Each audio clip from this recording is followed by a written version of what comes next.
Perdonadme, vamos a continuar. Hemos dado 5 minutos, 7 minutos de cortesía, pero como el programa es intenso, pues para que nos dé tiempo y tal, vamos a continuar. Bueno, a continuación, el siguiente ponente es Juan Rubio del Val, que nació en el año 1951 en Zaragoza. Es arquitecto urbanista por la Escuela Técnica Superior de Arquitectura de Navarra en el año 76 y coordinó por encargo del Ministerio de Obras Públicas, anterior Ministerio de Obras Públicas, la realización de un estudio de ámbito nacional titulado La política de rehabilitación urbana en España en 1986-89. Desde ese año 89 es responsable del área de rehabilitación urbana de la Sociedad Municipal Zaragoza Vivienda, representante también en la Asociación Española de Promotores Públicos de Vivienda y Suelo, la AVS, en el Grupo de Expertos sobre Energía y Edificación de CECODAS, el Comité Europeo para la Coordinación del Hábitat Social actual Housing Europe, entre 2006 y 2009. Profesor invitado en diversos máster y cursos de posgrado en la Universidad de Zaragoza, Navarra, Deusto Bilbao, Universidad Europea de Madrid, Santiago de Compostela y Valladolid, entre los años 2009 y 2016, y ponente en jornada de diversas ciudades españolas, como Gijón, Bilbao, San Sebastián, en fin. Organizador y ponente desde el año 1988 de numerosas jornadas y encuentros profesionales sobre la rehabilitación urbana. Miembro de los comités científicos y ponentes del Tercer Congreso Internacional de Arquitectura, Ciudad y Energía, CIBARC.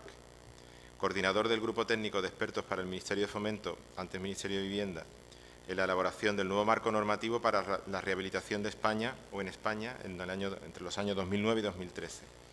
Miembro del Consejo y cofundador de la Fundación Ecología y Desarrollo, ECODES, y miembro integrante del Grupo Técnico de Rehabilitación GTR desde junio de 2012, que también creo que pertenecía a Jordi, ¿no?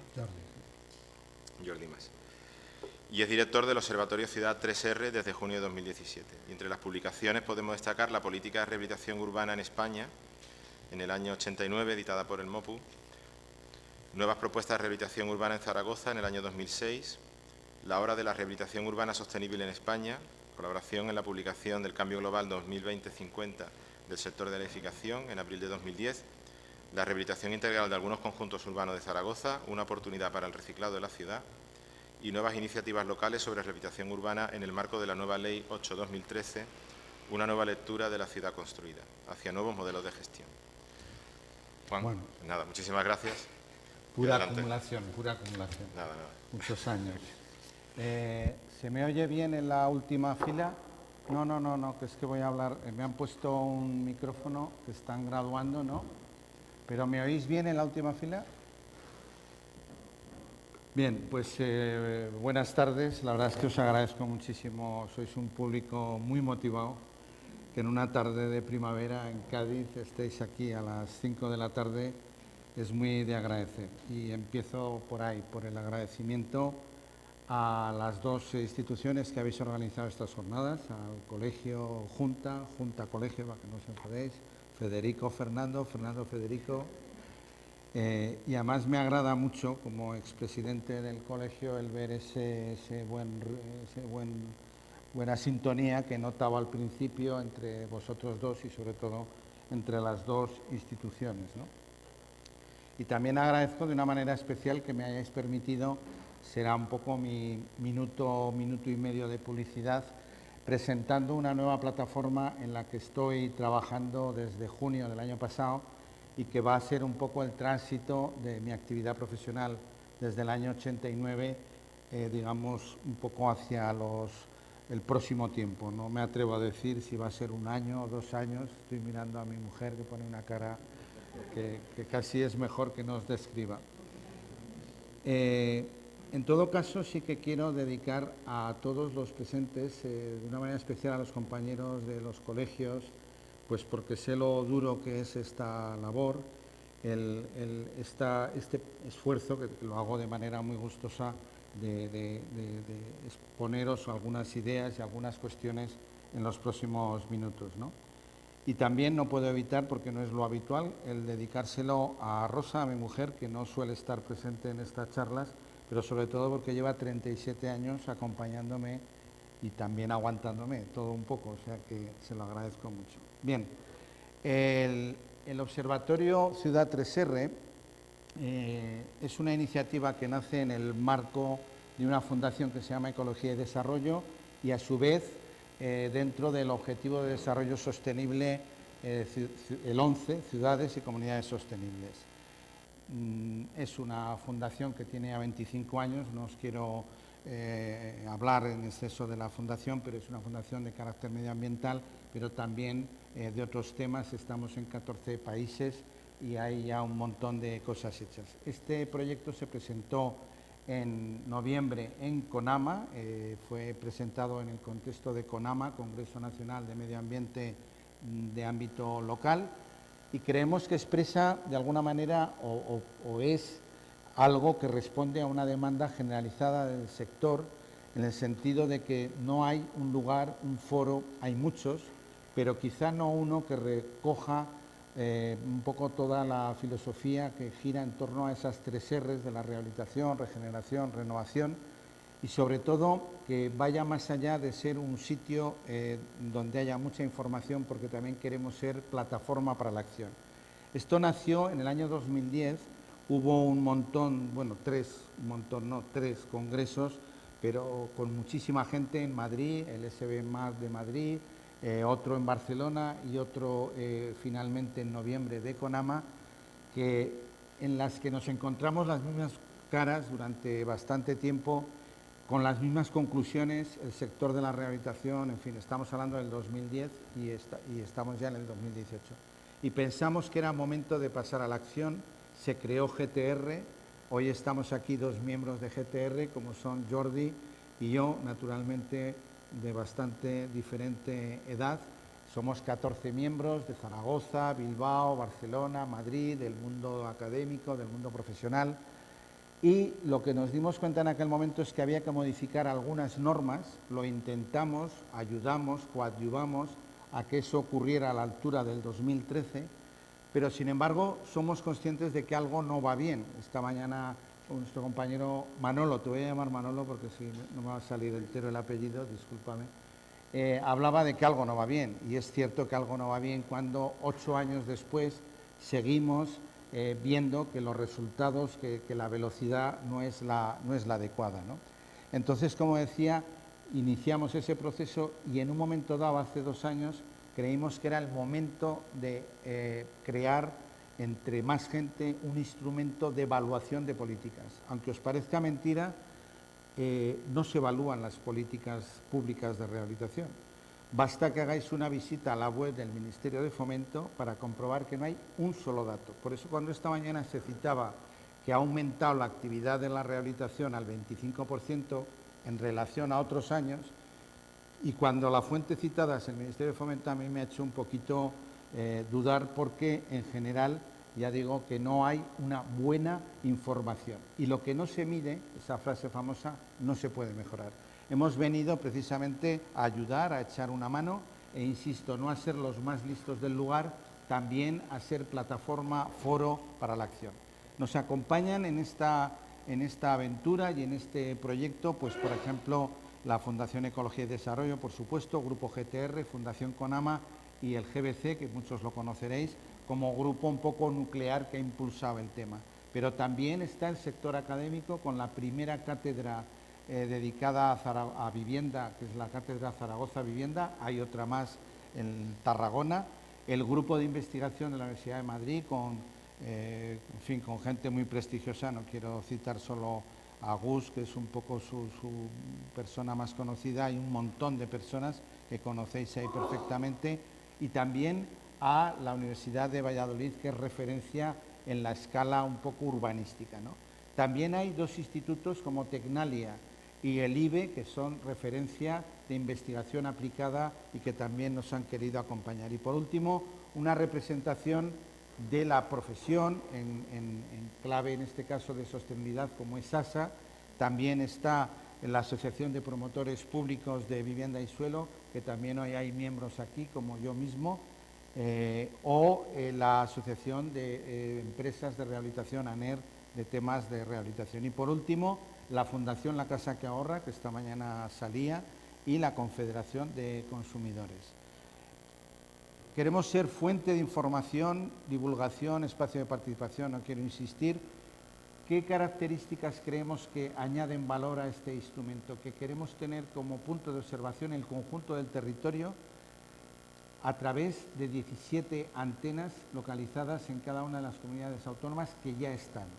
Pero también queremos que aparezcan las 3 escalas de la intervención. Es fácil, esta mañana ya salía, la escala edificio, mucha gente, pero la escala edificio, la escala conjunto urbano y la escala ciudad-barrio, creemos que forman parte del mismo tema y por tanto queremos contemplar las 3. Y luego algo que a veces se nos olvida, las 3 escalas administrativas. Muchas veces pedimos a una administración local algo que no puede hacer la administración local. Se nos olvida que vivimos en un país con 3 más, si queremos pensar en el nivel europeo, que también influye y mucho. Por tanto, aprendamos a saber quién hace qué para luego exigir a cada uno lo que sea. Ese va a ser nuestro objeto del territorio.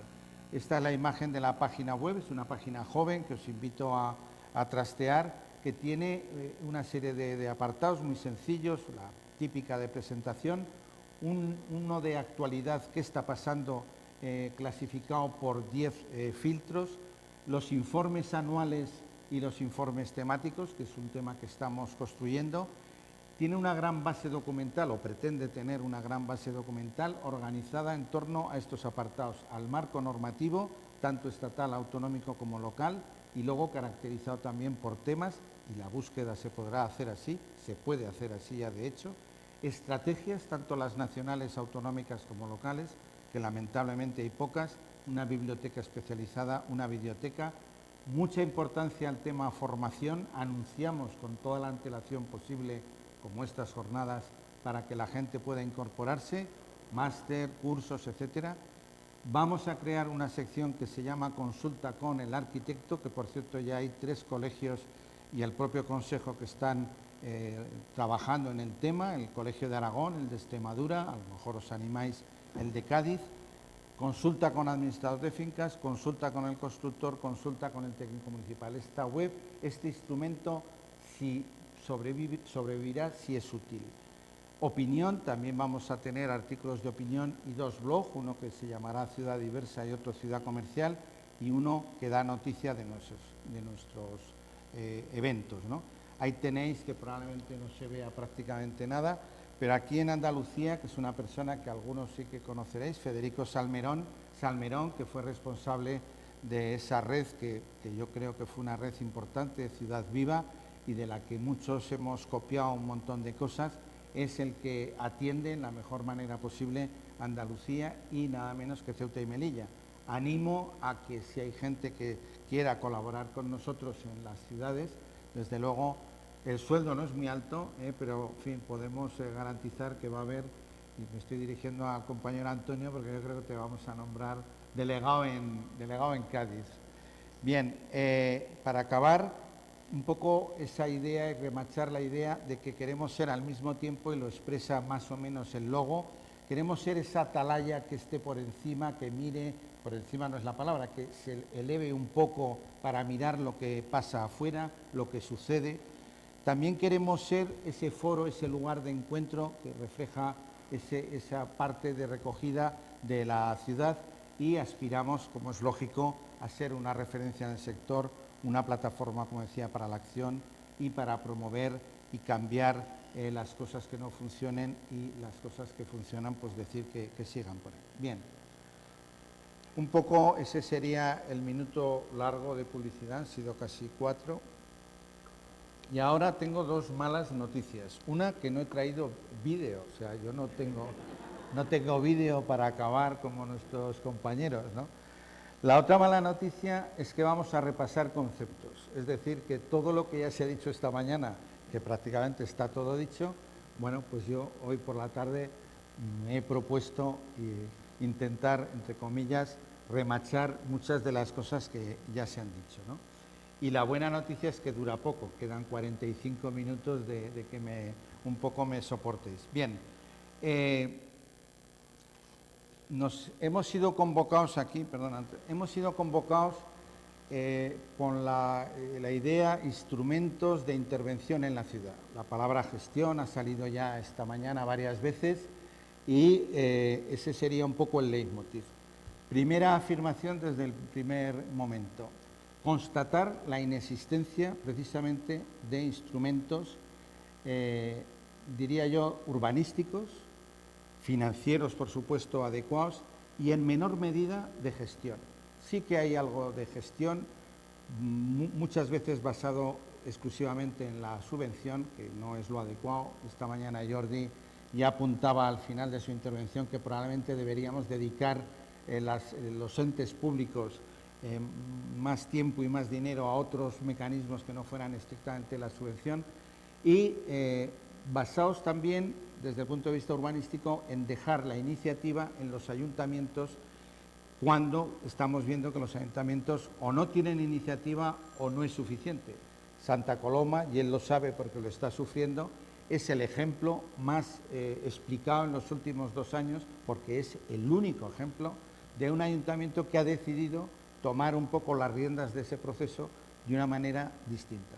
Y el otro mecanismo es que desde el año 76, Ley del Suelo española y las sucesivas versiones, no se nos ocurre otro mecanismo para facilitar la rehabilitación que el famoso reparto de cargas y beneficios. No se nos ocurre otro. Claro, si no hay cargas, mejor dicho, si no hay beneficios, difícilmente va a haber cargas. Y así como en la operación de nueva construcción sí que había esos beneficios y por tanto era fácil, digamos, que las cargas de la urbanización corrieran a cargo de los beneficios, en los temas de intervención en la ciudad existente no es así. Y eso yo creo que es el error de esa ley 3R, pero me estoy adelantando a algunas otras consideraciones, ¿no?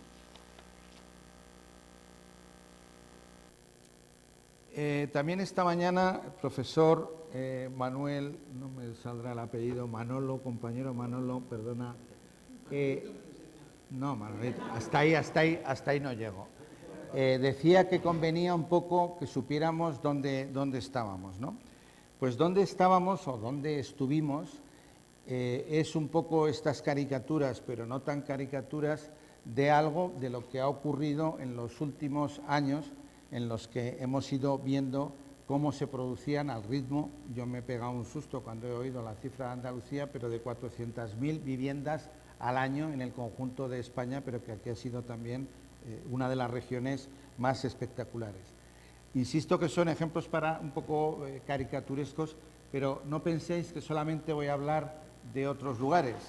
También en nuestra ciudad, en ese espacio que estáis viendo, se está construyendo la suma de las ciudades de Huesca y Teruel. Es decir, esa foto que tiene ya 3 años, podría haberla hecho antes de ayer, es el sitio donde se está intentando construir la suma de todas las viviendas que hay en una ciudad como Huesca y otra como Teruel. Exactamente 35.000 viviendas. Por tanto, nadie está libre, como podéis ver, en una ciudad que hemos sido referencia en temas de rehabilitación. También pasa esto. Y pasa esto porque de manera, como es lógico, somos una ciudad que a veces nos han utilizado para chequear productos, somos un poco la media, dicen en algunos aspectos. También ha pasado lo mismo que contaba esta mañana el profesor Manolo en el tema de cómo en ese periodo, en el periodo 1986-2001, veis las manchas esas de crecimiento, pero es que entre el 2001 y el 2008 se suma todo lo que aparece en amarillo, no he podido superponer, mientras que apenas hay unas pequeñas manchitas de color magenta en donde se ha intervenido en la rehabilitación. Y eso, traducido a números, significa que la población apenas ha crecido en Zaragoza un 12%, el suelo residencial un 40%, el productivo un 500% y el terciario un 900%. Estas son las cifras, quizá a lo mejor en algunos aspectos exageradas, de la ciudad de Zaragoza.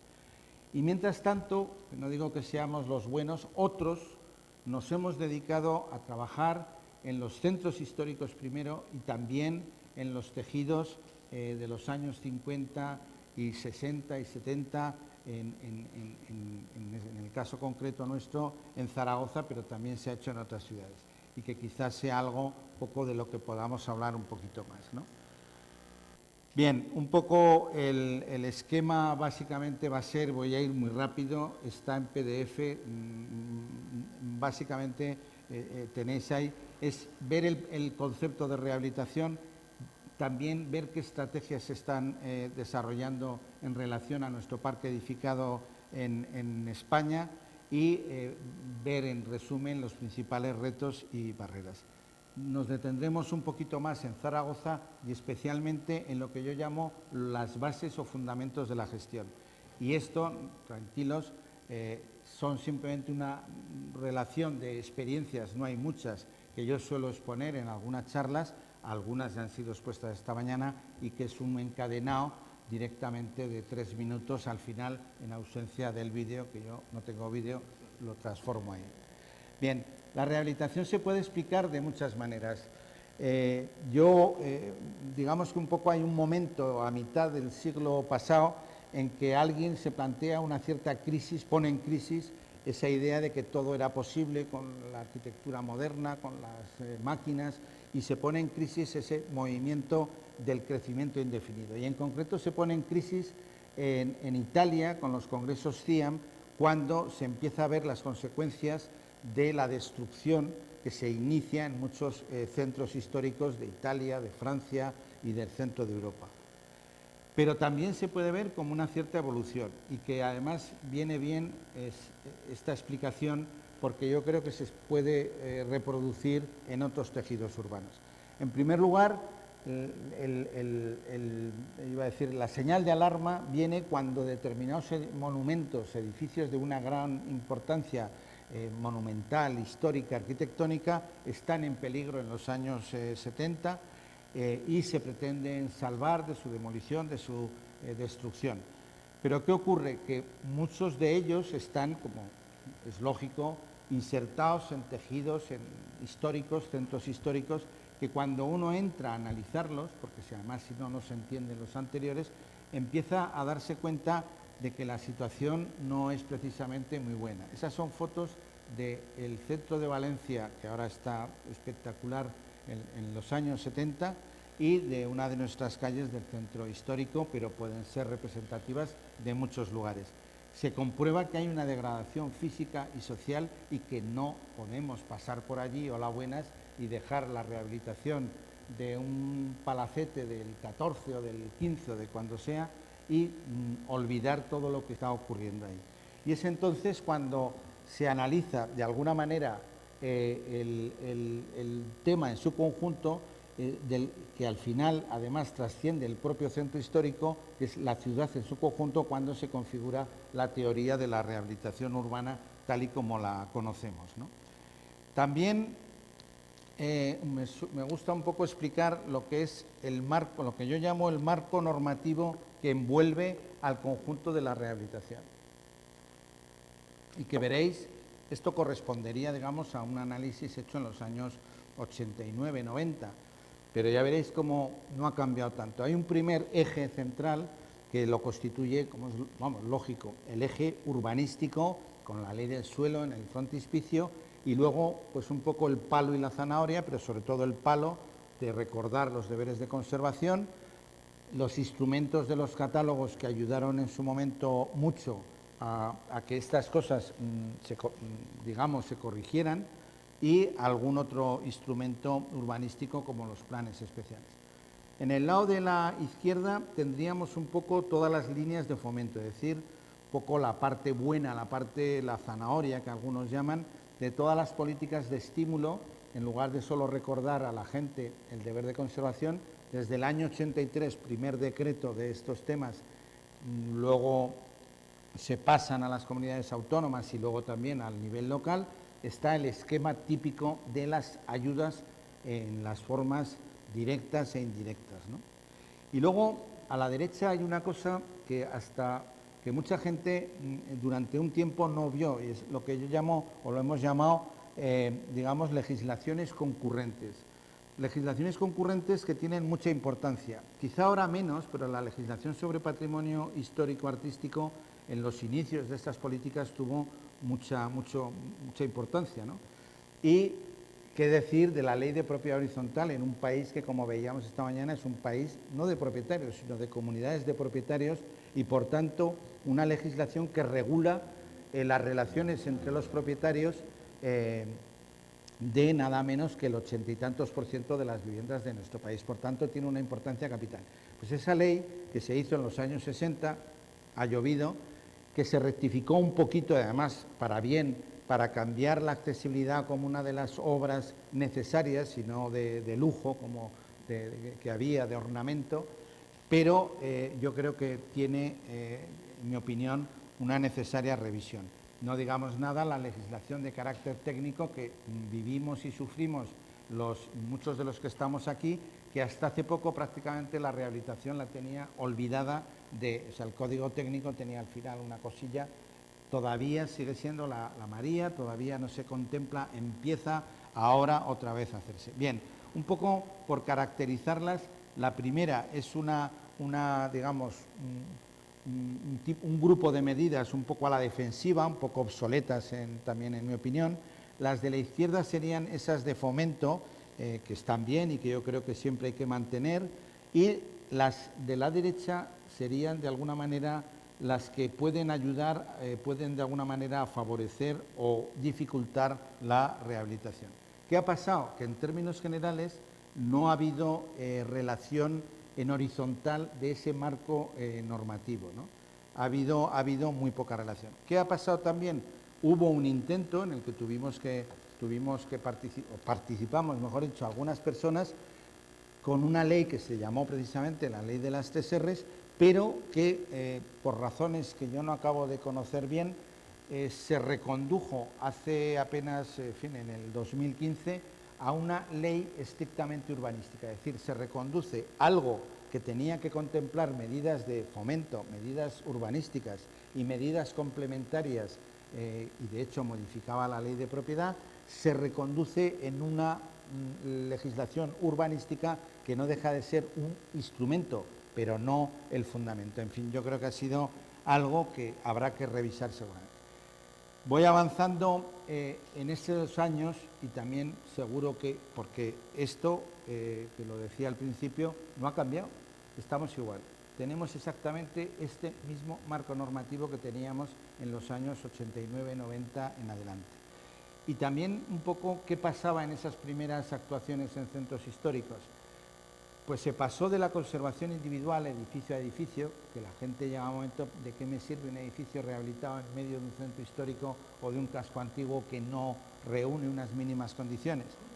Se pasó también del deber de conservación, el palo, a el fomento, a la zanahoria. Se pasó de la intervención exclusiva en áreas de interés histórico-artístico a la intervención en áreas degradadas del tejido urbano.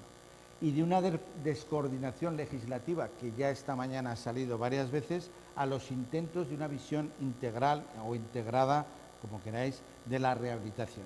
Bien, un poco las conclusiones es que efectivamente la revitalización de los centros históricos, el mejor ámbito, la mejor escala era el barrio, sin duda alguna, que el planeamiento urbanístico se demostró un marco adecuado para el diagnóstico, pero no tanto para la solución, que la rehabilitación generalizada, alguien hacía esta mañana la pregunta, me parece que era Daniel, ¿por qué no se interviene en los comercios? Pues no se interviene porque las políticas de rehabilitación en nuestro país nacen de políticas de vivienda. O sea, y han tenido, entre comillas, ese pecadillo original de estar siempre muy volcadas al sector residencial. Y todos sabemos que en la ciudad que existe hay residencia, pero hay actividad económica, hay polígonos industriales, hay muchas otras cosas que no son estrictamente la vivienda. Por eso esa política de rehabilitación bascula en exceso hacia lo residencial. Se hace muy necesario, a raíz de esas primeras políticas, los órganos de gestión estables, cosa que también estamos viendo como en el momento de intervenir en otros tejidos también es una necesidad. Y algo que también un poco esta mañana salía a propósito de una cierta gentrificación. Me parece que también era otra vez Daniel el que preguntaba si no hemos contribuido con las ayudas en los centros históricos a una cierta gentrificación. Pues sí, la respuesta es sí, porque efectivamente en aquella época hablábamos de la triple conservación. Queríamos la conservación de los usos, pero de todos, de las tipologías, a ser posible, conservarlas, y de las poblaciones. Y evidentemente no siempre hemos podido conservar esas tres cosas. En algunos casos se ha conservado una más, en otra menos, se ha optado por centros históricos a veces que son museos al aire libre, en otros no. Yo me atrevo a decir que en Cádiz habéis dado con una fórmula muy sabia de hacerlo, probablemente a lo mejor porque lo hicisteis más tarde, pero yo creo que hay mucho equilibrio entre todos los usos. A mí personalmente me parece una lección de sabiduría, sé que se pueden y se deben hacer muchas cosas, el modo como se ha resuelto la regeneración y rehabilitación, o cómo se está resolviendo mejor, del centro histórico, ¿no? Bien, en Zaragoza, desde el año 1989, pues como en otras muchas ciudades en aquellos momentos, dedicamos una serie de recursos, bastantes, en el conjunto de todo un periodo largo, desde el 89 hasta prácticamente el 2010, se han invertido 61 millones de euros que han afectado a 3.600 edificios, en fin, lo que aparece ahí, de los que la tercera parte han ido al casco antiguo. Pero esto se hizo en un primer periodo sin estar integrado todavía en políticas de carácter más integrado, como por ejemplo los planes integrales. En aquella época hubo diferentes estrategias, no vamos a entrar en ese detalle. Hubo gente que le dio por llamar a los planes especiales, plan protector, plan norma, plan urbanístico, plan gestión, plan proyecto, plan integrador, dependiendo de dónde ponía el planeamiento especial un poco eso, el acento, ¿no? También había, como es lógico, políticas de fomentos y algunos programas integrados en aquella época, no tantos. Vitoria fue paradigmático, y el PIS de Zaragoza, que ya va por su tercera edición, que empieza en el año 97 y que va teniendo sucesivas revisiones. Pero por no cansaros, en este último periodo que hemos programado, del 13 al 20, os señalo los 5 programas clave que dan una pista de por dónde van los temas. Primero, y no por casualidad, el programa de participación, convivencia y cohesión social, poniendo, como es lógico, el acento en eso, en esos temas. El segundo, el terminar de rematar servicios públicos y equipamientos que todavía son necesarios, como centro de salud o un centro cívico que aparecen en la imagen. El tercer programa, que durante un tiempo era como la estrella, se hablaba solo de infraestructuras, de rehabilitación de edificios, pues ahora es un programa, el tercero, infraestructuras, escena urbana y patrimonio. Un cuarto programa de suelo y rehabilitación de vivienda y un quinto programa de comercio y turismo en general, de regeneración de la actividad económica en el propio centro histórico. El centro histórico de Zaragoza es, junto con el de Sevilla, el más extenso de España, son 140 hectáreas y 45.000 habitantes en 3 barrios muy diferentes. La parte central está súper rehabilitada y es un poco el centro simbólico, pero hay 2 barrios extramuros, San Pablo y La Madalena, que ha costado tiempo un poco recuperarlos de su degradación. Bien, pasamos un poco en el tiempo, y voy a levantar para así un poco también y darle un cierto uso al micrófono que me han puesto, perdón, y a ver si así también un poco le damos más agilidad. Perdón,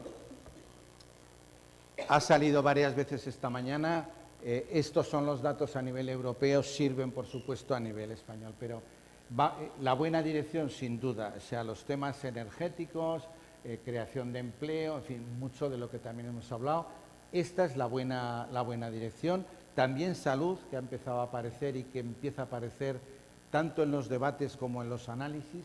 Estamos empezando a medir en algunos sitios la relación salud y rehabilitación, que tiene una relación importante cuando hay personas que mantienen su casa a 14-15 grados en la España fría, porque tenemos una España fría y una España menos fría, empieza a notarse una incidencia clara en temas de salud. El parque edificado español. Esta imagen, que me la prestó un colega, no sé, ¿cuántas reconocéis el lugar? ¿Nadie? Bueno, es Vitoria.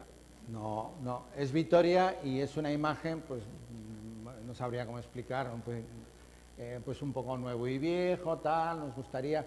A ver, podría ser la imagen de nuestro parque, pero no es la imagen de nuestro parque. Nuestro parque se asemeja muchísimo más, digo nuestro parque cuantitativamente, y lo que vemos permanentemente. Y voy a hacer un paso rápido de sitios donde últimamente hemos dado alguna charla, hemos intervenido, para que veamos de qué estamos hablando. Estamos hablando de este tipo de barrios que están en todas las ciudades, diferentes tipos de tejido, que este podría parecerse, edificios también que se hicieron todos en esa misma época, años 50, años 60, en todas las ciudades españolas. En fin, esto ya es Navarra. Bueno, esto ya lo conocéis, sobre todo algunos lo conocéis bien. Y tenemos aquí a Cádiz, que también no os voy a dar lecciones, pero lleváis como mínimo 3000 años conviviendo lo nuevo con lo viejo. Si hiciéramos un corte tanto en vertical como en el plano a las diferentes partes, iría apareciendo la propia historia, ¿no? Habéis aprendido a convivir lo nuevo con lo viejo, como es lógico, durante tanto tiempo. Habéis tenido y tenéis un tejido histórico clarísimo, en donde no voy a incidir tanto porque además sabéis bastante, o no bastante, no mucho, y lleváis tiempo ya trabajando en este tema. También habéis tenido, no quiero entrar en polémicas, ha habido que intervenir en determinadas partes, con nuevo, con viejo, reurbanizar, cosas que he ido en la preparación de la charla, perdona, pues intervenciones. Y esto es un viaje que he hecho a través de Google, o sea, ahora es tremendo, todas las imágenes de diferentes partes del tejido que algunos conocéis perfectamente y otros a lo mejor os resultan más novedosos. Algunos se está ya interviniendo tanto desde la Junta como desde el propio Ayuntamiento. Esta mañana salía el Cerro del Moro, donde veo, por las imágenes, porque no lo he pisado, que hay ya intervenciones en el tema de ascensores, ¿no? Bien, el parque edificado español en su conjunto. Esto fue motivo de la estrategia de rehabilitación energética en España, primero en el 14, con una intervención en su momento del grupo GTR, quien lo hace es el Ministerio de Fomento, que ha sido revisada en el 2017 y que ha merecido ser la que más alta calificación ha tenido en el conjunto de los 27 países de la Unión Europea. Siempre digo, haciendo estrategias somos unos campeones, los mejores, pero luego nos cuesta un poquillo el llevarla a la práctica.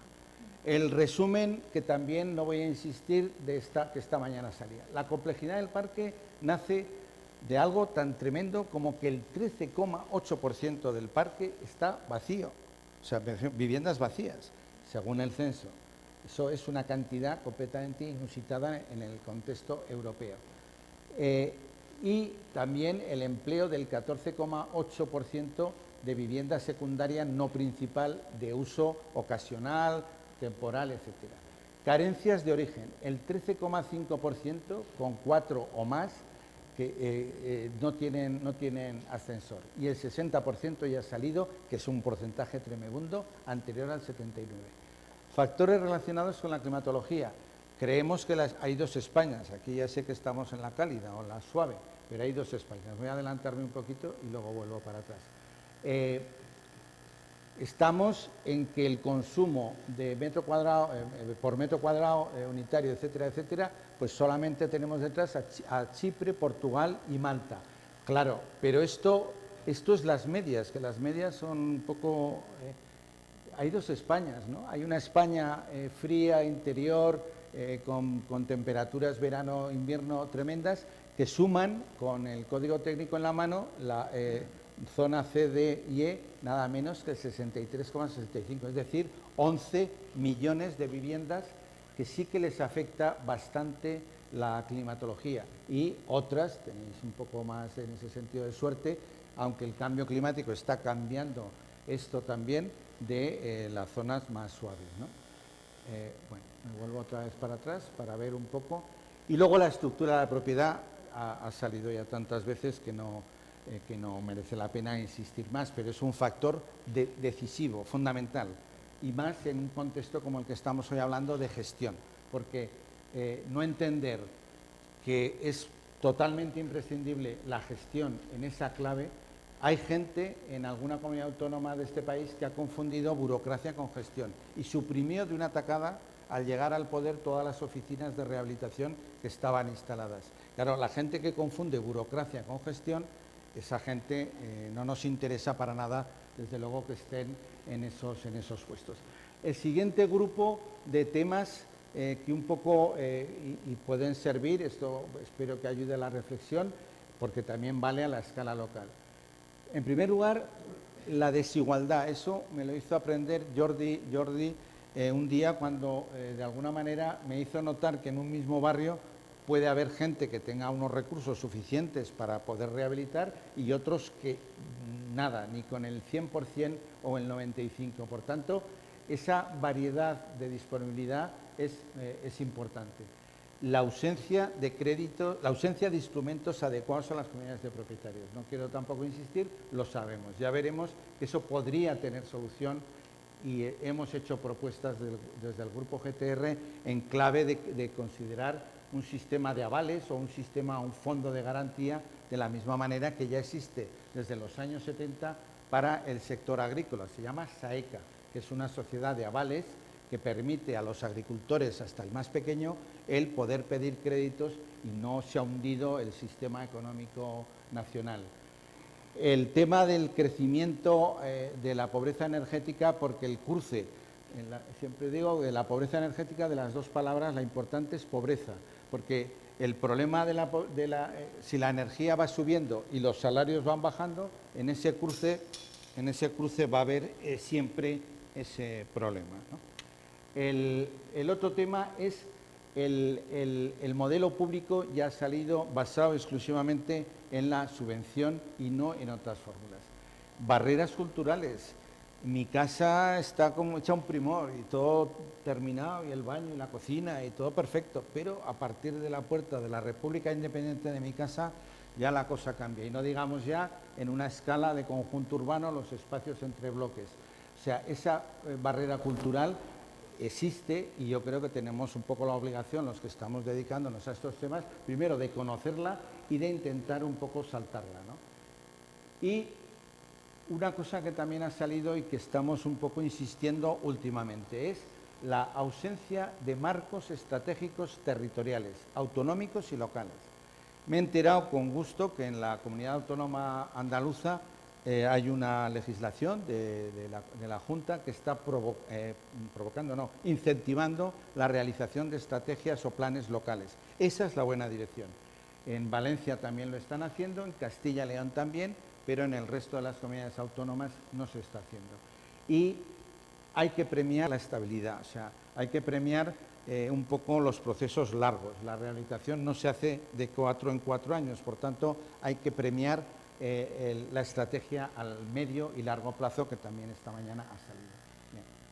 Y me quiero detener en otro tema que la carencia relativa a la eficiencia energética es muy evidente, pero hay otra que quiero un poco que la visualicéis digamos, en números, ¿no? Este es el ejemplo de Zaragoza y este cuadro está hecho a partir se va a la página del Instituto Nacional de Estadística y yo, que soy mediano, vamos a dejarlo ahí en temas informáticos, he podido hacer esta de Zaragoza, donde, para que tengáis una referencia, hay 180.000 viviendas de las 326 que hay en total, es decir, casi más de la mitad, el 56%, que se construyeron en el periodo 40-80. Recordar esa cifra. Pero otro dato es que hay nada menos que 55.000 que no tienen ascensor. Y lo peor no es eso, es cuántas de estas están en edificios de 4 o más alturas, que son, pues, la bonita cifra de 44.000 viviendas de Zaragoza. Ponle una media de 2, 2,5, estamos hablando de casi 100.000 personas que tienen ese problema grave de accesibilidad. Bueno, pues aquí tenemos a Cádiz, que me imagino que lo tenéis más esto, pero por si acaso vamos a recordar. Ya os he dicho que íbamos a repasar conceptos por la tarde, ¿no? Vamos a machacar conceptos. Tenemos 59.000, censo del 2011, y Fijaros el porcentaje que es muy similar. En el periodo 40-80 hay el 53,71% de todas las viviendas que hay en Cádiz. De estas no tienen ascensor 9.715, que son un 30% del periodo 40-80. Y de nuevo, el punto débil es que hay 17.000, que no es una cifra baladí, en edificios de 4 o más plantas. Pero es que yéndome a la provincia, estamos igual. Quizá lo más llamativo del dato de la provincia, por no aburrir, es que hay muchos menos edificios con problema de ascensor. Baja al 19,78. Me imagino que hay una gran parte que son viviendas o unifamiliares o de menos alturas. Y a nivel de Andalucía también debe ser un problema cuando el Defensor del Pueblo Andaluz me encuentro con este estudio, aunque sea del 2010, que habla de que hay un porcentaje superior al que hay en España, el 50 en este caso. Aquí lo baja un poquito en edificios de 3 o más plantas, pero está claro que hay un problema de accesibilidad importante en esta comunidad autónoma, ¿no? Bien, ante esa situación, ¿qué es lo que se está haciendo en el conjunto del Estado español? Una primera parte, y no por ello menos importante, es lo que yo llamo estudios sistematizados del parque de viviendas. Aquí la palabra clave es el cruce de datos físicos y sociales. Así como cuando hacíamos nueva construcción, íbamos al terreno, metíamos ahí una sonda, veíamos lo que pasaba y hacíamos una casa, aquí el modo como tenemos que hacer la cata es, por un lado, el análisis físico y, por otro, saber la estructura de la gente, quién vive allí. Me da igual si es un edificio, si son 10 o si es un barrio entero, ¿no? El siguiente tema serían las políticas de fomento, la palabra clave es subvención. El siguiente es las incipientes estrategias que a partir de ahora añadiré a Andalucía. La siguiente sería un poco los clásicos políticas de fomento de la rehabilitación, que hablaremos un poco si da tiempo. Y por último, hay otras políticas en clave de regeneración urbana, en donde la rehabilitación tiene un peso mucho menor y básicamente lo que se ha hecho es derribar y construir. Tanto el programa de Revivir los Barrios en Cataluña, que tuvo durante 10 años una gran importancia en la corona metropolitana de Barcelona, como el caso del barrio de Beurco, que luego saldrá alguna imagen, ¿no?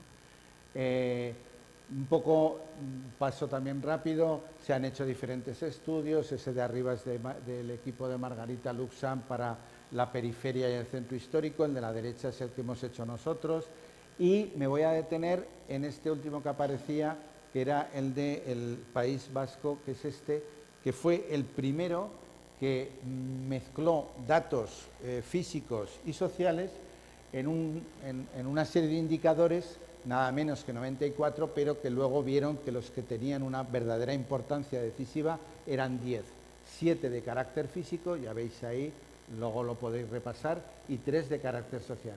Y esta misma mecánica, esta misma manera, y por tanto debe ser que es un buen camino. Esta mañana Daniel ya nos hablaba de nuevo de cómo se están mezclando criterios de carácter físico con criterios de carácter social, dicho de una manera muy simplificada, para ir delimitando diferentes lugares con diferentes vulnerabilidades y, por tanto, tener, primero, lo más objetivo posible el problema y, segundo, saber dónde hay que priorizar la actuación. Eso mismo está ocurriendo en el caso de Barcelona, donde, de nuevo, la estrategia se basa en esos 4 indicadores socioeconómicos, socioespaciales, urbanísticos y sociourbanísticos, y la misma técnica que también nos ha explicado estupendamente Jordi esta mañana respecto del tema de Santa Coloma, ¿no? Aquí vemos un poco cómo se visualizan esos ejemplos. Y también ya hay un visor a nivel autonómico, primero que yo conozco, que es el de la Comunidad Valenciana, que está recién aparecido y que permite para todos los municipios y a nivel de sección censal justamente todo esto mismo. Zaragoza estamos trabajando en una línea parecida, no os voy a aburrir, y este mapa es el mapa que expresa la edificación de más de 50 años, lo tenemos de 30 y de 40, y siempre cuento la anécdota de que este mapa tiene apenas 3 años, No se había hecho nunca en una ciudad de 700.000 habitantes un mapa que reflejara la edificación, y lo hizo un alumno en prácticas que estuvo en Zaragoza Vivienda y que pasó a este plano y luego lo pasó al sistema AGIS, toda la edificación, lo cual da una idea de que probablemente nunca se haya pensado en esa clave.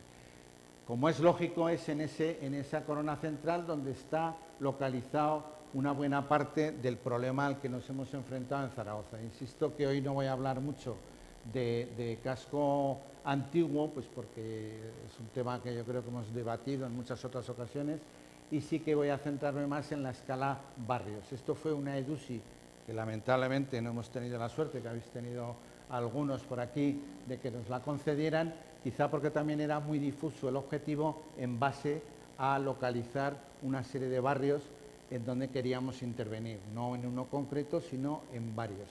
Y en eso seguimos, aunque no tengamos la EDUSI, pasa que más lentos. Políticas de fomento, las habituales, estrategias, de nuevo.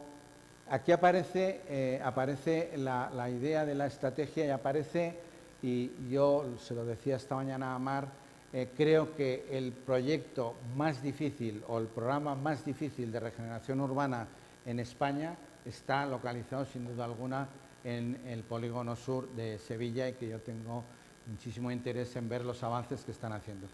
En Barrio La Mina y Barrio Picarral, que hemos seguido un poco la idea, pues lo que hay es una actuación, a mi juicio, modélica. Le diera un Premio Nacional de Urbanismo en esa clave también, ¿no?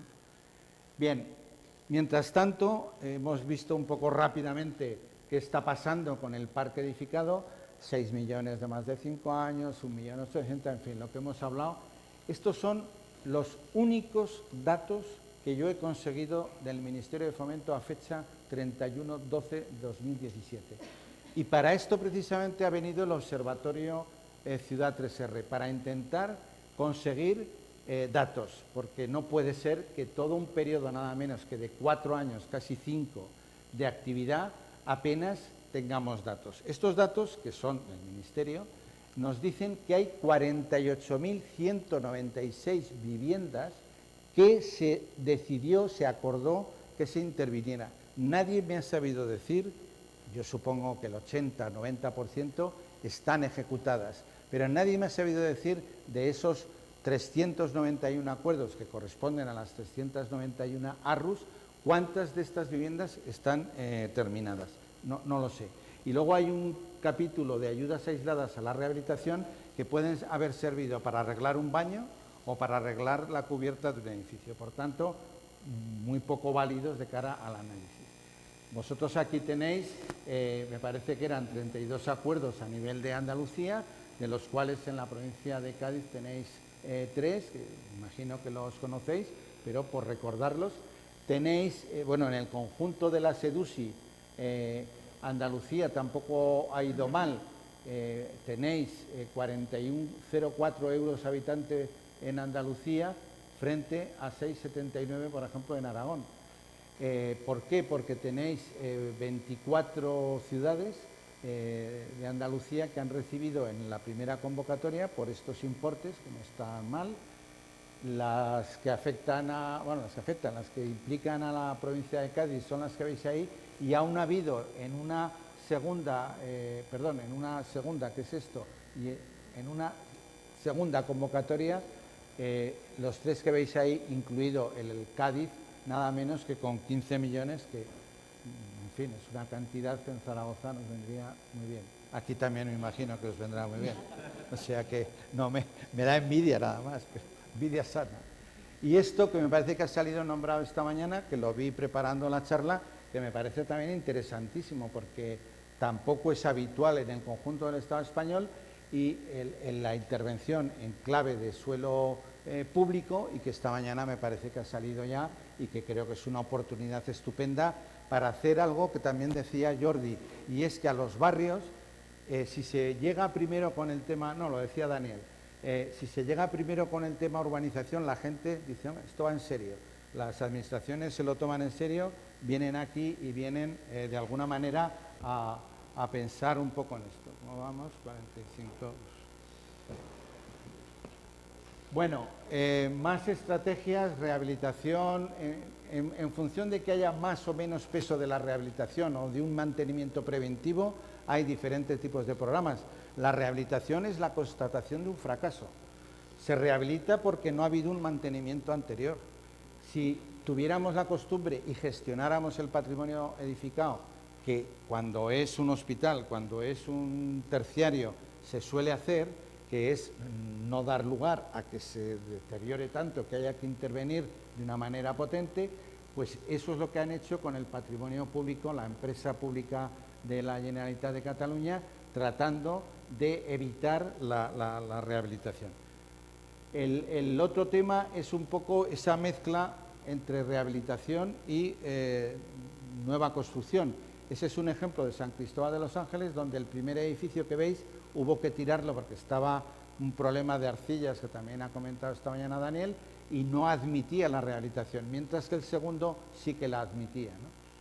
Y luego queda lo que os decía, operaciones, por ejemplo, la de la izquierda es el estado a mitad de proceso entre el derribo de un barrio, aquí se ve bien el proceso, mientras la gente todavía vive aquí, se construyen unas nuevas viviendas y finalmente serán todas nuevas. Claro, eso dura 10 años, una buena parte de la población se muere en el transcurso, pero sin duda alguna es un éxito desde el punto de vista de la gestión, conseguir en 10 años, pero para mí es un poco discutible. Y luego el otro ejemplo, que se ve muy mal la foto, es el barrio de Beurco, donde en un sitio donde había 500 y pico viviendas, se construyeron 1.500 para conseguir que la operación saliera a coste cero al Ayuntamiento de Baracaldo.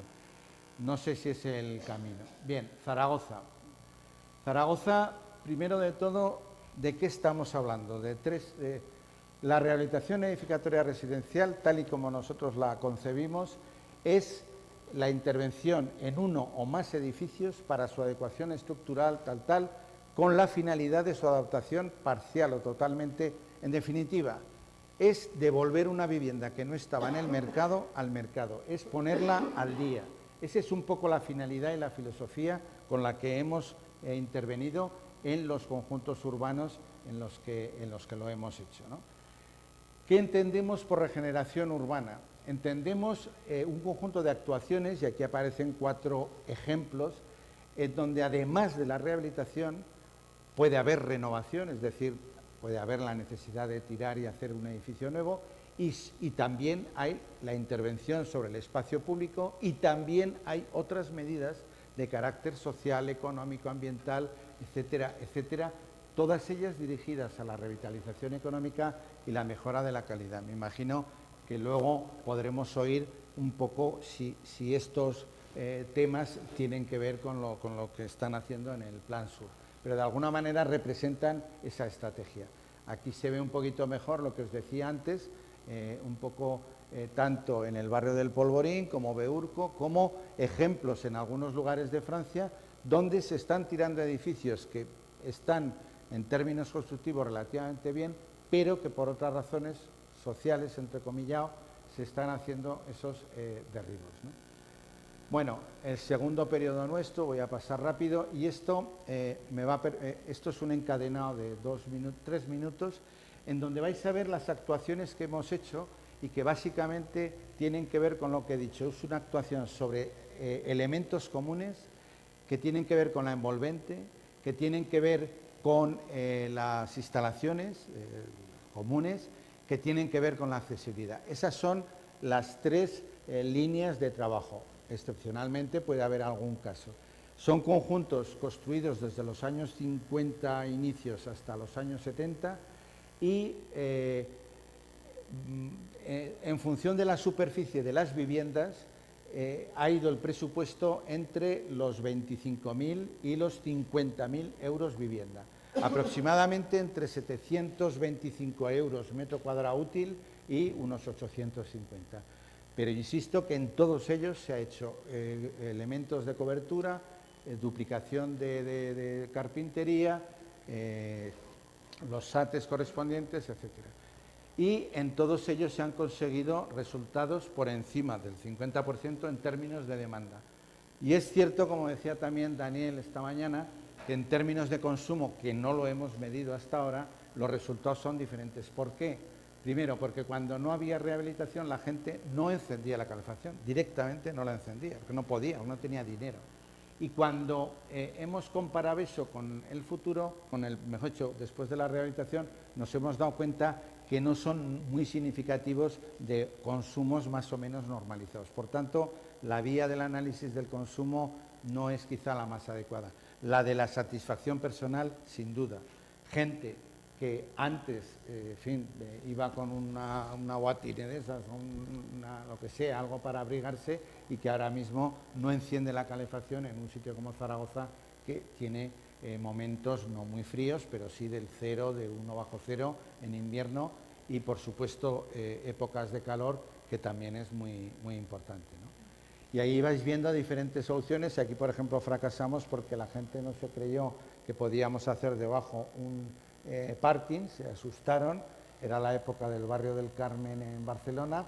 Bueno, en este conjunto que veis ahí, que es el conjunto del barrio de las Fuentes, es donde más actuaciones hemos tenido. Hemos recibido premios de AVS en el 2010 y el premio de Endesa en el Meeting Point de Barcelona, y vais viendo cómo básicamente esa es un poco la idea, ¿no? Es decir, el tratamiento de zonas comunes, pasar de situaciones pues generalmente muy malas desde el punto de vista de la eficiencia a situaciones Bs por ahí más o menos, y bueno, pues son un poco los ejemplos de las actuaciones en las que estamos metidos, ¿no?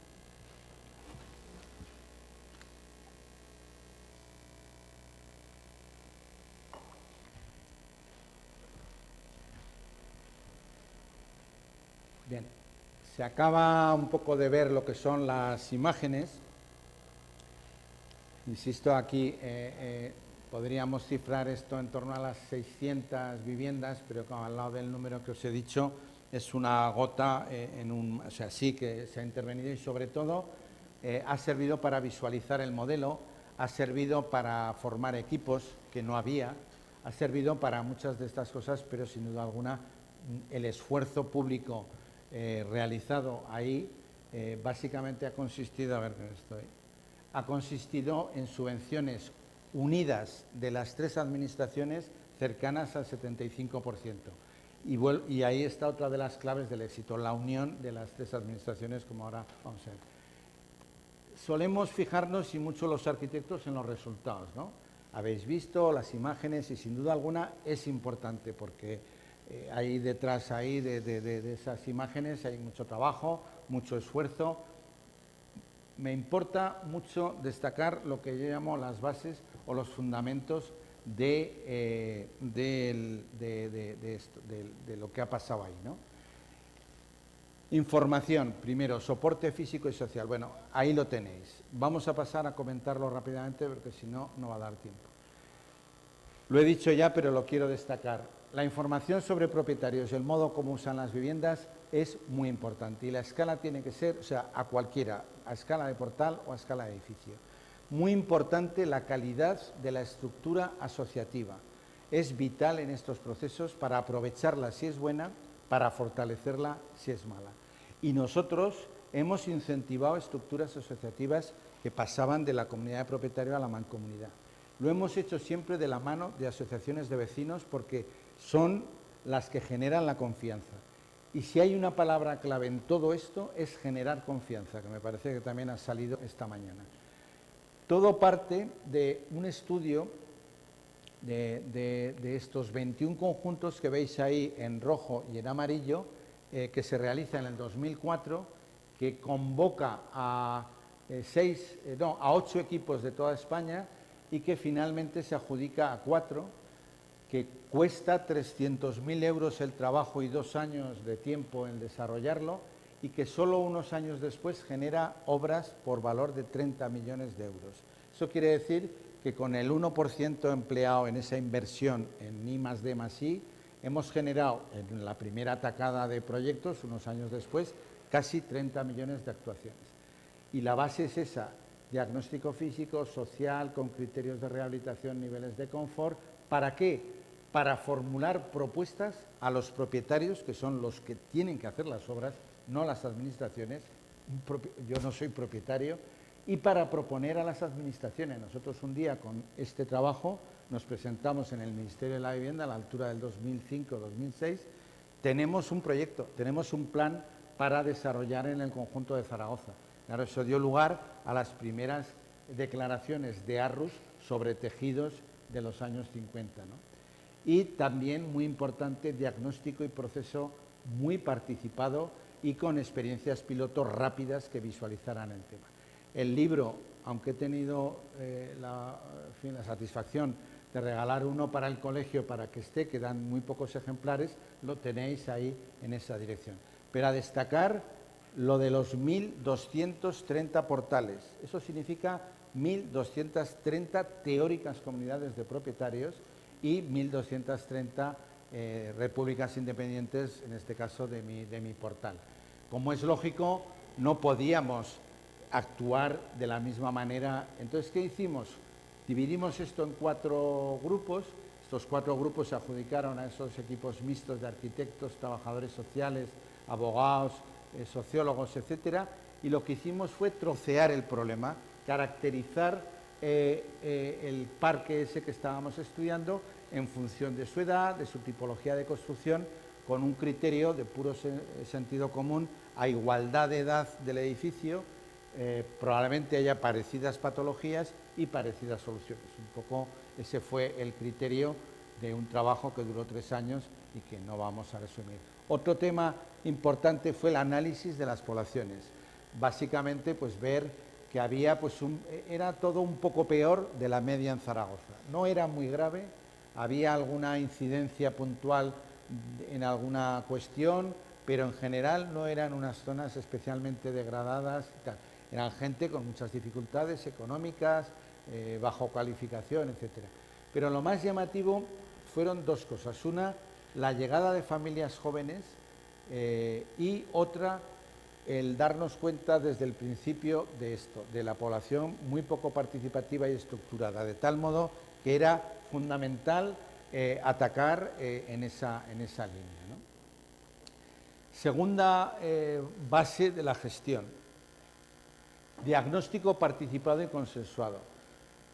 A ver, a pesar de que todos los que estamos aquí nos parece tan evidente las ventajas de la rehabilitación, cuesta un poco el hacerlo llegar a determinadas capas de población, determinados barrios, por más que haya niveles económicos muy diferentes.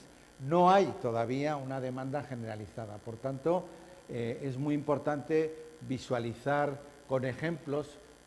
Una cosa muy curiosa, el barrio de Tudela, que algunos habréis oído, Tudela Renove, el programa que además ha tenido varios premios, se trajeron en un autobús a gente a Zaragoza. Primero vinieron los concejales, cosa que no es muy habitual, pero vinieron en este caso por delante, y unas semanas después vinieron un autobús entero de gente del barrio Lourdes Renove. Bueno, pues eso y luego una visita que les hicimos nosotros hizo que 400 y pico viviendas de ese barrio se terminarán de rehabilitar. Cuanto mayores sean las carencias, mayor conciencia del problema. Es decir, mucha gente dice, uy, aquí está esto muy complicado. No, nuestra experiencia es que hay que ir a lo peor, a lo que esté más necesitado de intervención, a lo que sea más fácil de visualizar rápido la mejora. Y la natural resistencia a los cambios, la desconfianza, va a ser lo normal en todos los sitios, en Cádiz, en Zaragoza, en Madrid, en Santa Coloma. Por eso es tan importante ganarse la confianza, es fundamental. La idea de los ejemplos funciona muy bien. Hoy, aunque ahora saldrá, bueno, son ejemplos de diferentes lugares. El enseñar que en otros lugares hay empresas especializadas, esta es una de Guipúzcoa en general, esta es una de Gijón, creo, esta es una de Pamplona, y aquí hay 2 vídeos, pero no los voy a poner los vídeos. Son muy divertidos y muy curiosos y os animo a que miréis esos 2 enlaces y veréis y esto lo hemos puesto en las charlas y anima mucho, como también pusimos un vídeo de Tudela. Estos son los barrios, el barrio de Tudela antes y después de la rehabilitación. Ya digo que es una actuación que está ya completamente terminada y que incluso han ido y merece la pena. Pusimos ese vídeo en una reunión en un barrio de Zaragoza después de una hora de charla, en fin, pesadísima, como la que estoy dando yo hoy, y lo que más atendió la gente fue a ese vídeo. La propuesta técnica y económica claras. Yo respeto a quien defienda que hay que hacer la operación ventanas renove, ascensores renove, no sé qué renove. Lo respeto, pero desde un punto de vista público no estoy de acuerdo. Creo que el peso de lo que tiene que hacer el sector público es el ir a situaciones, digamos, un poco de mayor envergadura, más ambiciosas y que vayan más a las medidas pasivas, que es a lo que no van a ir ni los que venden calderas, ni los que venden, porque eso además se vende solo, es decir, la amortización de una caldera más eficiente, que se amortiza en 3 o 4 años, no necesitas ni un minuto para convencer. Ahora, para apoyar medidas pasivas de la envolvente o para implantar energías renovables, para eso es para lo que yo creo que deben un poco emplearse estos temas. Nosotros damos, por ejemplo, en un barrio como este, decimos problemas que se necesitan o actuaciones que se requieren. Centralizar instalaciones de calefacción, estamos ahora hablando de, en este caso, esta tipología de torre, aunque también tenemos cosas para aquí. Esas 3 cosas. ¿Qué se subvenciona? Pues el aislamiento, el doblado de ventanas, la sustitución de cubierta. ¿Cuánto vale esto? 13.300 euros. Vale. ¿Cómo lo vamos a financiar? Diferentes escenarios. Y fijaros cómo empezamos, propietarios de rama, 24 meses, los primeros entre que se organiza y tal, 60 euros al mes. Estamos hablando de que pedir más de una determinada cantidad va a ser imposible. Entonces, bueno, este es un escenario. Les planteamos otro en donde a lo mejor no hay ayudas de un tipo, pero sí de otro. En definitiva, tiene que ser muy claro y muy nítido la propuesta económica, ¿no? En las diferentes versiones, que no os voy a aburrir, y que varían dependiendo de las condiciones que se encuentren. Comunicación. Es muy importante no añadirle como una guinda la palabra comunicación a cualquier programa de intervención. No, la comunicación tiene que estar en el origen del proceso. Es decir, tiene que haber un diseño de comunicación, porque un mal diseño de comunicación puede echar al traste todo un proceso. Avisadme porque me parece que me estoy pasando mucho, ¿no? Estoy ya muy pasado, ¿no? 5 minutos. 5 minutos tenéis, bien. Pues voy a pasar más rápido. Nosotros lanzamos 2 mensajes en aquel momento.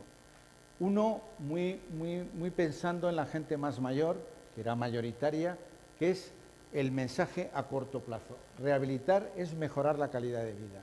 Es decir, es poder acceder a tu vivienda, gente que yo he visto echársela al hombro los hijos para llevarlas al centro de salud en viviendas de 3 o 4 plantas. Y también es un mensaje a la gente más joven, a los hijos, a los herederos probablemente de esas viviendas, o a las nuevas generaciones que se incorporan. Rehabilitar es invertir en futuro. Nadie con 2 dedos de frente sabe que si se meten 20, 30.000 euros, de las cuales una parte paga él y otra hay subvenciones, sabe que esa vivienda va a valer lo que se invierte e incluso un poco más. De nuevo, es muy importante en los mensajes de comunicación ganarse la confianza. Cuidado con los primeros pasos. No aconsejo reuniones masivas nada más empezar el proceso. Eso es un error y lo hemos cometido nosotros. Es mucho más importante, primero, trabajar la escala trabajador social, técnico, escalera a escalera, y cuando hay un cierto caldo de cultivo y una cierta demanda más o menos organizada, es cuando hay que hacer reuniones de más tamaño, pero no al revés. No la típica asamblea al principio que va a salir toda la porquería, todos los problemas, todas las cuestiones, tanto entre ellos como con las administraciones. Bien, esto va en la misma línea. Estos folletos tan elementales fueron los que buzoneamos en 8.000 y pico viviendas, que luego daban lugar a que hubiera un sistema de ir a informarse en unas horas a zonas próximas a sus domicilios, y les decíamos, mira, los problemas de tu conjunto urbano son los que tienes ahí, muy claritos, muy sencillos, tal, y las soluciones son las que hay. Alguna imagen, alguna infografía, eso era, ¿no? A veces también intentábamos apoyarlo con imágenes como estas, de diferentes actuaciones, donde se ve claramente la mejora entre el antes y el después, ¿no? Porque esto ayuda muchísimo, ¿no? Y a veces teníamos el regalo inesperado de alguna propietaria de alguno de los conjuntos que nos vino, que eso fue con una maqueta de su edificio hecha por ella y explicándola. Digo, bueno, esto, si ya estáis así, ya sobramos nosotros, aunque lamentablemente este edificio no acabó de salir a pesar de este regalo inesperado, ¿no? Concertación pública y privada ha salido ya, no insisto, en época de escasez hay que unir fuerzas, es de puro sentido común, pero no lo hacemos. Cuando lo hemos hecho, hemos tenido éxito. Cuando nos hemos juntado las tres administraciones en una oficina de régimen de ventanilla única y no hemos mareado a la gente, ha funcionado el tema.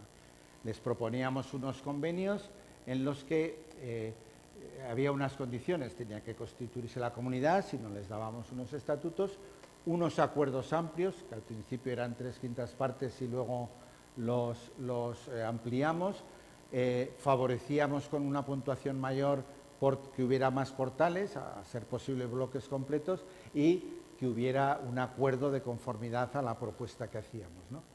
La viabilidad económica, una idea de alguna manera, pocos pueden llegar a hacer viable la actuación. De todas maneras, esta idea de los pocos, detrás lo que tiene es gestión. Pero fijaros que hemos puesto como una parte y no la única las subvenciones públicas. Claro, algo sí que viene bien que haya, pero es que para rehabilitar todo el parque que tenemos que encontrar otras fórmulas, desde capitalización previa de los ahorros, pedir un préstamo a cambio de lo que vamos a conseguir de mejora, tanto en el aumento del valor de la vivienda como el propio ahorro energético u otras cosas, ¿no? Esto es un gráfico que empleaba mucho Ferrovial y que viene un poco a decir, cuando además las subvenciones van a bajar y la financiación de los propietarios todavía va a ser más pequeña, pues un poco lo que acabo de decir, ¿no? También en clave de viabilidad económica, la idea es un poco el establecer convenios con las comunidades propietarios y la clave no está en el interés de los créditos, la clave está en el plazo. Y cuando una entidad financiera se atreve a dar créditos de 10, 15 años para inversiones no más allá de 6.000, 10.000 euros, la cosa funciona. Un crédito hipotecario para esas cantidades es inviable porque cuesta muchísimo. Y los créditos solidarios de la comunidad son muy complicados. Por tanto, la clave es siempre el plazo. Esto no da tiempo, es un resumen de las diferentes fórmulas que hay y que, bueno, pues algunas las conocéis y que no voy a insistir. Las de carácter público están ahí, le dais un repaso, ¿no? Las de carácter público más novedosas estarían, por ejemplo, el sistema de avales, que prácticamente no existe. En Zaragoza hemos intentado una experiencia que no ha acabado de salir. El sistema de cooperación ha salido ya esta mañana y está suficientemente explicado. Hay la idea de que muchas veces en una comunidad de propietarios hay una persona que paraliza todo un proceso. ¿Qué hacer? ¿Destrozar un poco todo el tema o buscar una solución? Bueno, pues en Barcelona han buscado una solución que es que en algunos casos subvencionan el 100% y hacen una nota marginal en el registro de la propiedad, de modo que luego lo van a recuperar con convenios, etc. Es decir, si se quiere, se suele poder encontrar soluciones en esas ocasiones. La del incremento del cambio de usos lucrativos que permite la ley de las 3 Rs, pues no se está usando, tampoco sé muy bien por qué, en fin, habría que... Y luego hay una cosa, una muy rápida, simplemente la voy a nombrar para el que tenga interés, que es la iniciativa Europeis, que viene de Estados Unidos y que básicamente lo que hace es plantear algo de lo que ya ha hablado esta mañana. Las entidades financieras, lo único que dinero hay, además dinero hay mucho para estos temas. Lo que quieren las entidades financieras es tener seguridad en el cobro. Como las comunidades de propietarios no les dan esa seguridad, ¿qué se les ha ocurrido en Estados Unidos, donde está funcionando y han montado un tinglado tremendo desde el año 2017, 200.000 empleos creados, 42.000 millones, no sé, de inversión privada, en fin, un montón de actuaciones? Hay un programa europeo que quiere ensayar esto, el Ayuntamiento de Olot se ha prestado como experiencia y básicamente es esa, es que el Ayuntamiento haga no de garante, no de avalista, de gestionador del cobro a través de un sistema parecido al de las contribuciones especiales, o bien en el recibo del IBI, o que dé garantías, que entre en carga el tema. Bueno, no da tiempo, lo miráis. Y luego hay también algunas cuestiones privadas, como por ejemplo el fondo de reserva que la propia ley de propiedad horizontal tiene previsto, y que tiene previsto que se destine el 5% del último presupuesto ordinario. ¿Qué ocurre? Que como no está muy claro en la legislación, ese dinero no es acumulativo, de tal modo que cada año se lo gastan, o sea, primero lo guardan y luego se lo gastan. O sea, hay una interpretación muy restrictiva, muy propia de los administradores de fincas, que esta mañana comentaba con el decano, es una actividad que tendríamos que incorporarnos los profesionales de la arquitectura en todos los sentidos, porque creo que hay muchas maneras de gestionar el parque residencial y no sé si la mejor es la que tenemos ahora. Bueno, más y otras cosas vamos a dejarlo ahí. Me paro un poquito en esto, que es lo de los créditos a comunidades avalados por algún fondo nacional, que sería algo tal, y lo mismo los fondos revolving para ayuntamientos. Esto, si no estoy equivocado, la experiencia de Santa Coloma está resultando tan interesante que creo que se está haciendo extensible al conjunto del área metropolitana. Habéis pedido un crédito o estáis en el trámite de pedirlo al BEI y el BEI lo quiere hacer porque sabe que detrás están los respectivos ayuntamientos. Yo creo que es una línea muy adecuada para ese tema, ¿no? Y por último, y no por ello menos importante, está el acompañamiento social y administrativo, que es como yo suelo definir el modelo que hemos desarrollado en Zaragoza. Y es en la preparación de un dispositivo que acompañe de manera social y administrativa a la gente, porque es muy traumático hacer obras en el propio edificio, y más cuando es en una comunidad, porque todas estas obras se han realizado con la gente dentro, y gente mayor, etcétera. Bueno, aparte de la creación de la Comisión de Obras, muy rápido, básicamente se formaron equipos, bueno, esto es un poco el proceso seguido, que esto siempre digo lo mismo, esta diapositiva es un año de trabajo, formar equipos, convocatorias, bueno. Paso rápido, este es el equipo, esto que puede parecer, somos unos cuantos, ahí hay una cantidad de gente, esto ha costado el 3% del importe del presupuesto de ejecución material de todas las obras que se han gestionado en un determinado periodo, que no es todo, es decir, y está conformado, y esa es la clave, un equipo de trabajadoras sociales, de administrativas, de técnicos, trabajando en régimen de ventanilla única. Teníamos dos fases, una fase de alguna manera hasta que se llegaba a conseguir el convenio y otra ya de elaboración del proyecto y del desarrollo de obra. Básicamente estos procesos duraban, conseguir el acuerdo en el mejor de los casos un año y la obra otro año. Procurábamos que las obras no duraran más de un año, es decir, un invierno y un verano, porque si no era imposible. Diferentes formatos de reunión, ya digo, huir de la reunión, porque muchas personas prefieren hablar en privado primero que en público, que no siempre les hace mucha gracia. Y bueno, porque hay que predicar en muchos lugares, también para que veáis, esto me lo hicieron una compañera que vio arriba lo de bienaventurado porque has creído que lo aplicaba a la rehabilitación, y que era la iglesia del barrio del Picarral, donde he toreado en plazas más complicadas, pero bueno, hay que estar en los sitios donde la gente puede ir.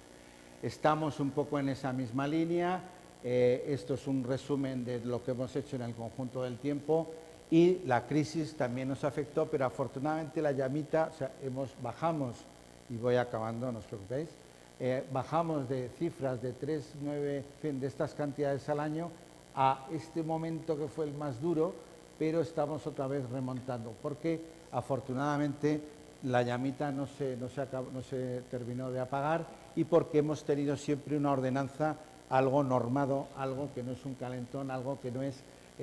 hemos procurado que hubiera siempre un programa, con consenso de todos los partidos políticos, cosa inaudita, pero estas políticas, al menos en Zaragoza, han concitado el consenso de todos. Una simple referencia que ahora estamos ya en la escala barrio y que es nuestro desafío en estos momentos, en donde planteamos una intervención en escala barrio que va a generar empleo, va a generar reactivación económica y va a favorecer la innovación, colaboración con las universidades, con su alta velocidad, porque no tiene el tema de las alturas, no nos asusta y están algunas personas ya dándole vueltas a fórmulas para poder permitir esto en los conjuntos urbanos, donde sea posible, donde no haya problemas de ningún tipo, soluciones de ascensores en esquina para atender 2 o 3 portales que abaraten los costos, meter la mayor innovación posible en la gestión de residuos, etcétera, es decir, aprovechar que llegamos tarde a muchos barrios para poner lo más innovador y decir que también estamos en una incipiente actuación a escala de barrio con objetivos transversales y con trabajo muy arduo con las juntas de distrito, etcétera, pero ese es el camino que estamos emprendiendo y que no hay otro camino posible. Por eso he titulado la intervención de la rehabilitación edificatoria a la regeneración urbana, porque creo que ese es el camino. Y esto sí que es el final, porque esto no es más que el recordatorio de esas actuaciones que me parecen llamativas, interesantes y que mientras termino la intervención pues están en un encadenado y voy a dar por acabado el tema. Este tema, a los que os interese el plan de la mina, merece la pena desde luego